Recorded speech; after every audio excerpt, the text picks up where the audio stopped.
மனுஷரே, எருசலேம் ஜனங்களே, நீங்கள் தரித்து நின்று கர்த்தர் உங்களுக்கு செய்யும் ரட்சிப்பை பாருங்கள். பயப்படாமலும் கலங்காமலும் இருங்கள். நாளைக்கு அவர்களுக்கு எதிராக புறப்படுங்கள். கர்த்தர் உங்களோட இருக்கிறார். 7 நாட்கள் தேவ சமூகத்தில் அமர்ந்து ஆண்டவருடைய பிரசன்னத்திலே தேவனுடைய இரக்கத்துக்காய் கெஞ்சின மண்டாடின அன்பு உள்ளமே, உங்களோடு கர்த்தர் பேசுகிற வார்த்தை இதுதான். இந்த யுத்தத்தை பண்ணுகிறவர்கள் நீங்கள் அல்ல.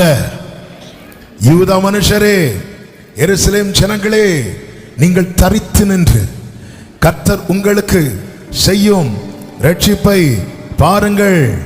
பயப்படாமலும் கலங்காமலும் இருங்கள். நாளைக்கு எல்லாரும் சொல்லுங்க, எல்லாரும் சொல்லுங்க. வேதத்தில் நாளை குறித்து கவலைப்படாதேன்னு தான் சொல்லியிருக்கு. நாளைய குறித்து நம்பிக்கை வைக்காதேன்னு சொல்லல. இந்த பைபிளுடைய விசேஷம் என்ன தெரியுமா? நாளை குறித்த நம்பிக்கை நமக்கு கொடுத்து கொண்டே இருக்கும். நிச்சயமாகவே முடிவு உண்டு. உன் நம்பிக்கை வீண் போகாது. யோசுவாவை கொண்டு கர்த்தர் ஜனங்களோடு பேசினார்.